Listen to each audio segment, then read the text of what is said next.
राधा स्वामी जी। बानी स्वामी जी महाराज। उपदेश सूरज शब्द के अभ्यास का वचन 20वां, शब्द 5वां। सत्संग के बचन कर मगन रहो मन में। ये तो सारे मजहब कह रहे हैं, जब शांति आती है, जब पर्दा खुलता है, जब परमेश्वर मिलता है, तो भजन करने से ही। और भजन सारी दुनिया के लिए एक ही है, चाहे हिंदू होकर अंदर जाओ, चाहे मुसलमान होकर जाओ, सिख होकर जाओ, ईसाई होकर जाओ। मतलब ये है कि जो कुछ चीज़ है आदमी के अंदर है, बाहर तो ईंट, पत्थर, पानी और कागज हैं। ईश्वर, परमेश्वर, ब्रह्मा, पार ब्रह्मा, खुदा इंसान के अंदर है। करोड़ों देश, करोड़ों पहाड़, करोड़ों खुशियाँ, करोड़ों शांतियाँ तुम्हारे अंदर हैं। जब तक किसी महात्मा से राह लेकर रूहानी मंडलों पर ना जाओ, तब तक शांति नहीं आती। इस मटेरियल जहाँ जड़ संसार में ना शांति हुई है ना होगी। शांति आपके अंदर है। स्वामी जी महाराज कहते हैं कि तुम भजन करके शांति में आ जाओ, ताकि तुम्हारा मन मगन हो जाए। जो जो चोर भजन के प्राणी, सो सो दुख सहें। जो भजन व्यास नहीं करते वे भजन के चोर हैं। आगे बताते हैं कि भजन के चोरों को कितनी कितनी तकलीफ़ें होती हैं। आलस नींद सतावे उनको, नित नित बर्म बहें। कहते हैं भजन के चोर आलसी होते हैं, उनको ज़्यादा नींद आती है, सुस्त होते हैं, और जब उन्हें अंदर की राह नहीं मिलती, वे दुनिया के बुरे बुरे कामों के बारे में सोचते हैं। काम क्रोध के धक्के खावें, लोभ नदी में डूब मरे। कहते हैं जो भजन नहीं करते, काम क्रोध लोभ मोह अहंकार उनकी रूह पर हावी हो जाते हैं। इसने काम के वश होकर पापों की गठरी बांध ली, अपनी स्त्री को छोड़कर पराई को पकड़ा। आप जानते ही हो जब क्रोध आता है क्या हालत होती है, सब कुछ तबाह कर देता है। जब मोह आया, लोभ आया, तो हिसाब ही क्या, क्योंकि मन को जितनी लज्जतें दो उतनी ही ख्वाहिशें ज़्यादा होंगी। जानी आग पर जितनी लकड़ियां डालो और ज़्यादा भड़केगी। यही हाल भजन के चोरों का है। गुरु संग प्रीत करे नाही पूरी, नाम ना डोर गहें। जो भजन के चोर हैं, विषय विकारों काम क्रोध से प्यार करते हैं। उनका मन पापों से काला स्याह हो जाता है। अगर वे बूले भटके सत्संग में आ भी जाएं, तो वे सोचते हैं कि इनका वीक पॉइंट या कमजोरी क्या है।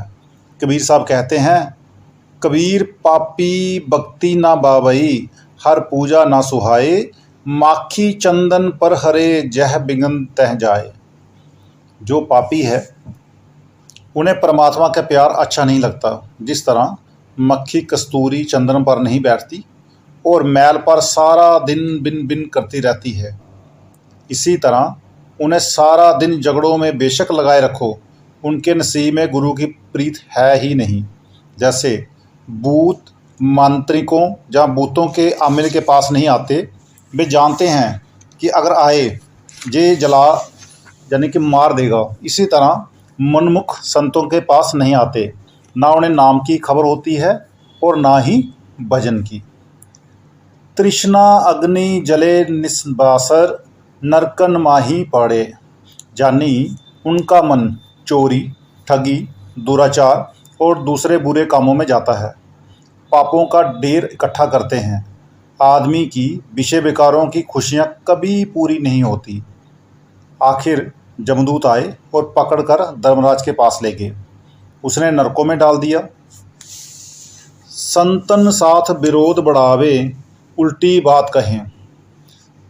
जो मनमुख हैं, जिन्हें भजन से नफरत है, घृणा है, वे भजन करने वालों का मजाक जा मखौल उड़ाते हैं। जो बात कभी भी ना हुई हो उन पर इल्ज़ाम तोहमत लगा देते हैं कि जी ये होता है। सत्संग महिमा मूल ना जानने, बेड़ चाल में नित पचें। कहते हैं ना, उनमें संतों को समझने की लियाकत और परख होती है, ना उन्हें सत्संग की खुशी। ना सच्ची बड़ाई की खबर होती है। वे कहते हैं कि सत्संग एक पखंड है, बल्कि जो बात कभी भी ना हुई हो वह कह देते हैं। उन बेचारों को क्या खबर कि भजन क्या चीज़ है, सत्संग क्या चीज़ है। ऐसा ही सबका हाल है। एक दफ़ा का जिक्र है कि मैंने पहाड़ पर जाकर सत्संग किया। जब सत्संग हो चुका, प्रसाद बांटा गया। जब प्रसाद बंट गया, एक सिख प्रसाद वापस लेकर आ गया कि ये मैं नहीं लेता। मैंने पूछा, क्यों, क्या बात है? कहने लगा कि ये झूठा है। मैंने कहा, जब आप अरदास करते हो, गुरु गोविंद सिंह जी के आगे प्रसाद रखकर आप कहते ही हो कि ये प्रसाद आपकी रसना के लायक हो, आपको भोग लगे, आपका शीत प्रसाद संगत चखे, तो क्या वह झूठा ना हुआ?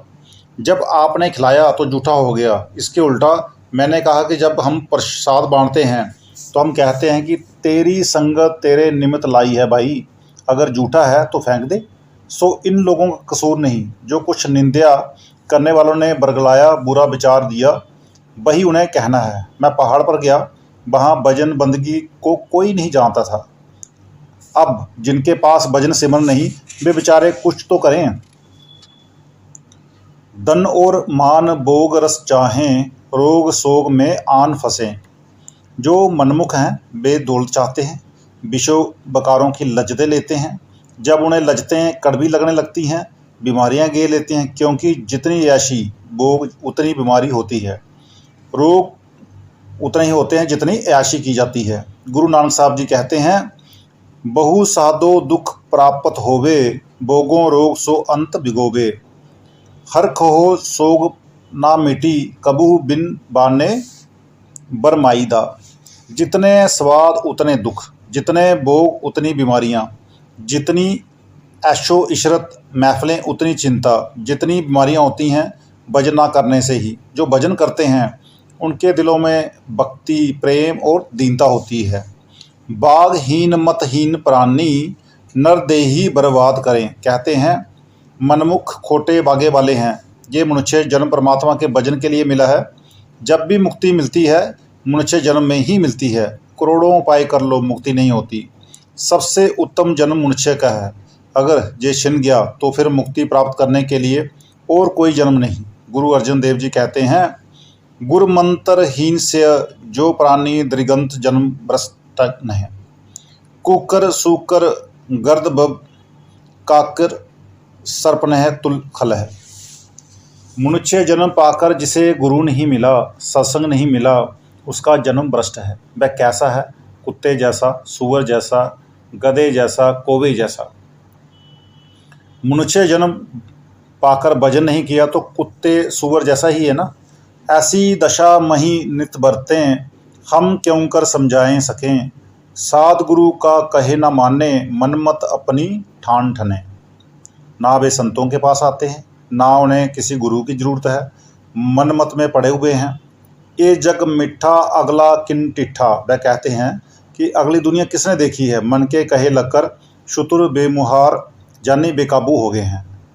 खर कुकर संपे नर जानो, बिरथा उदर भरें। इस तरह कुत्ते बिल्ले पेट भरकर चले गए, वैसे ही वे भी चले गए। क्या कहते हैं गिरधर जी, बैल बूल विधि नर रचे, लगा दी दाढ़ी मूंछ। अकल बही हैवान की, बिना सींग बिना पूंछ। बिना सींग बिना पूंछ और तो पशु की रहनी, बै मैथन आहार पुन निंद्रा सुन्नी और कहनी। कहे गिरधर कबीराए चले न सूदी गैल, खाल आदमी की लेकर पहरी है तो बैल। कहते हैं, ब्रह्मा ने गलती की, इंसान को दाढ़ी मूंछ लगा दी, नहीं तो ये पशु समान है। बिना सींग बिन पूंछ, यानी बगैर सींग और बगैर पूंछ के पशु है। कहते हैं, पशु भी खाते और सोते हैं, ये भी खाता और सोता है। कहे गिरधर कबीराए चले न सूदी गैल, खाल आदमी को लेकर पहाड़ी है तो बैल। बाहर से तो शुद्ध बना हुआ है, अंदर वृत्ति पशुओं जैसी है। जमपुर जाए बहुत पछतावे, वहाँ फिर उनकी कौन सुने। जब मौत आती है, जमदूत पकड़कर धर्मराज के पास ले जाते हैं तो माँ बाप पुत्र भाई जार दोस्त सभी पास बैठे होते हैं, मगर कुछ मदद नहीं कर सकते। वही साहब होता है। गुरु नानक साहब कहते हैं, लेखा रब मंगेसी बैठा कड़बही। जब हिसाब लगाया तो उसके मुताबिक नरकों में जाना पड़ा। उस वक्त उनकी हाय पुकार कौन सुने। जिस तरह कोई जज किसी मुजरिम को फांसी की सज़ा दे दे तो हाकिम उसे नहीं छोड़ते, वे कहते हैं अब भुगत ले, आगे ना करना। इसी तरह पहले उसे कर्मों का फल भोगना ही पड़ेगा, फिर कहते हैं जन्म जन्म 84 बोंगे, ये शरीर फिर नहीं दरे। कहते हैं फिर जब नरकों से निकलता है तो उसे मनुष्य नहीं बनाते। मनुष्य जन्म तो बड़े श्रेष्ठ कर्मों के प्रताप से मिलता है, बल्कि सबसे पहले पेड़ों की जोनी में बेचते हैं। अमेरिका में एक पेड़ रेडवुड है जिसकी उम्र करीब 4000 वर्ष की है। इस तरह एक और जगह एक पेड़ है जिसे दी किंग ऑफ द फॉरेस्ट यानी कि जंगल का बादशाह कहते हैं। उम्र 450 साल। 450 साल कितना अरसा होता है। फिर कई लाख किस्म के पेड़ हैं। जब ये सज़ा भुगत लेता है तो कीड़े आदि की जोनी में भेजा जाता है। जब कीड़ों की जोनियाँ भुगत लेता है तो फिर पक्षियों की जोनी में भेज देते हैं। पक्षियों की जोनी भुगतने के बाद पशुओं की जोनी मिलती है। इसी तरह जब पशुओं की जोनियाँ भुगत लेता है तो मनुष्य जन्म की बारी आती है। जानी इसे लाखों साल मनुष्य जन्म में आने के लिए चाहिए। जो 10, 20, 50, 100 साल हैं, ये मनुष्य जन्म जेल खाने से निकलने का रास्ता है। गुरु अर्जन साहब कहते हैं कई जन्म बे कीट पतंगा, कई जन्म गज मीन कुरंगा। कई जन्म कीट पतंगे के मिले, कई जन्म मृगों, मछलियों और हाथियों के मिले। कई जन्म पंखी सर्प होइयो, कई जन्म हैवर वृक्ष जोइयो। कई जन्म पक्षियों सांपों के मिले, कई जन्म घोड़ों और पेड़ों के मिले। मिल जगदीश मिलन की बरिया, चिरंकाल इह दे संजरिया।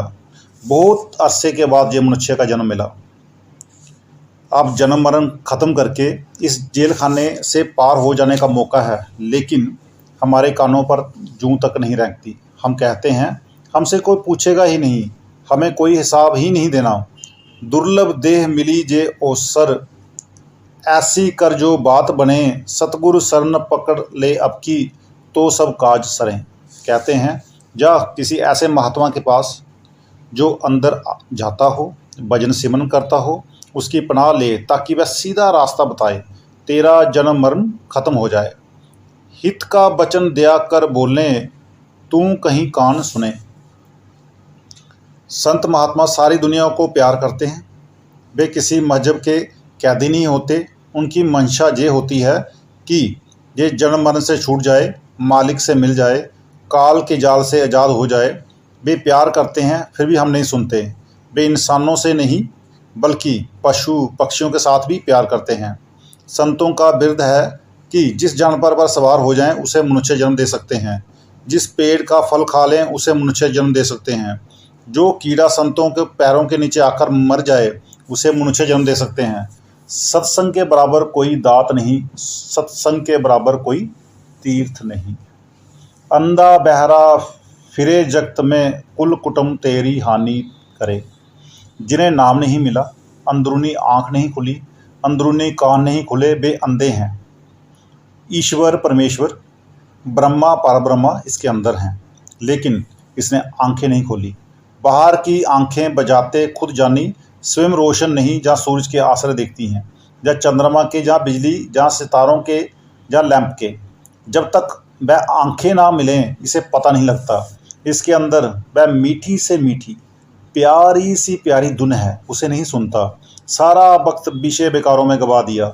जो मनुष्य जन्म मिला था इसने बहरा बनकर गवा दिया।